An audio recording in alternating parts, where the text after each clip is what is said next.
প্রতিশ্রুতি পূরণের 30 দিন, অর্থাৎ এই সরকারের পথ চলার 30 দিন, নানা একেবারে উল্লেখযোগ্য যদি বলি ফ্যামিলি কার্ড, আজকের খাল খনন এবং 14ই এপ্রিল কৃষক কার্ড, এই যে মোটা দাগে যে বড় বড় কর্মসূচি যেগুলো বিএনপির নির্বাচনী ইশতেহারে ছিল, এই অঙ্গীকার পূরণ সহ বিএনপির এই 30 দিনের পথ চলাকে আপনি কিভাবে সামগ্রিকভাবে মূল্যায়ন করবেন? এক কথায় বলি তাহলে বলবো, আমি এখনকার শাসন ব্যবস্থার মধ্যে গণমুখী এবং জনগণের সম্পৃক্ততার একটা প্রয়াস আমি লক্ষ্য করছি।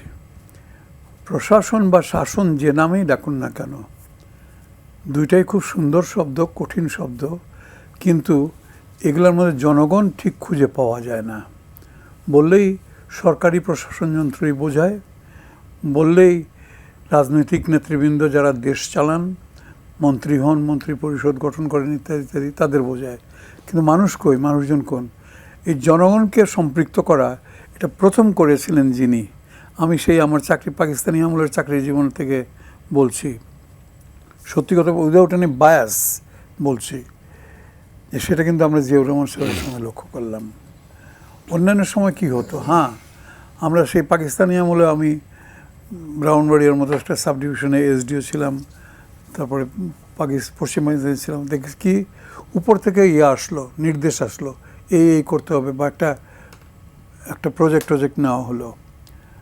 তো তখন আমরা আমলারা মিলে পড়ে আর কি, সেটা থানা লেভেলের, তখন তো ইউএনও বলতো না, সার্কেল অফিসার ডেভেলপমেন্ট, সিওডেভ, এটাই ছিল শব্দটা, সিওডেভ, সার্কেল অফিসার ডেভেলপমেন্ট, আর এসডিও সাহেব, উপরে ডিসি সাহেব, বাস আমরা মিলে কোথায় জনগণকে হ্যাঁ মানে মুটে মজুর হিসাবে বা হিসাবে, কর্মী হিসাবে হয়তো নিয়োগ করা হতো, কিন্তু তাদের সম্পৃক্ততা বলতে যা বোঝায়, তাদের নিয়ে কাজ করা, তাদেরকে বুঝতে দেওয়া যে এটা তাদের নিয়ে, এটা প্রধান জিয়াউর রহমান সাহেব করলেন।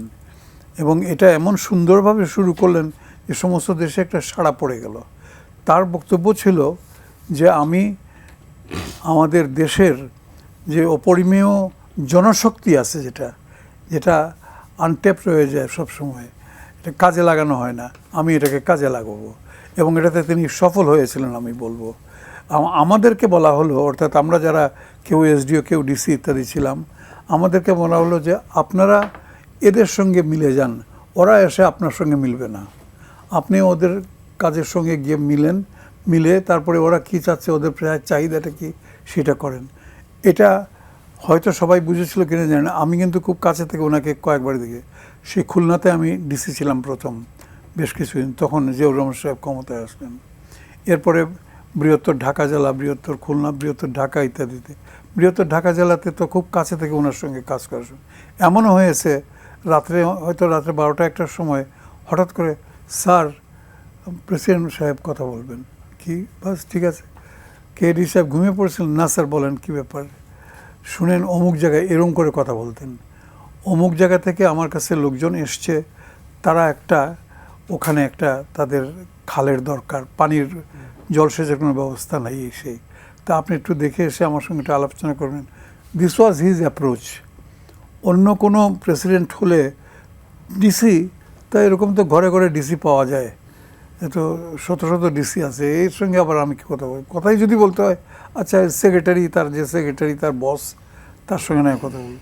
তো এইভাবে তিনি একটা কর্মোদ্দীপনা আমার মধ্যেও এসে গেল।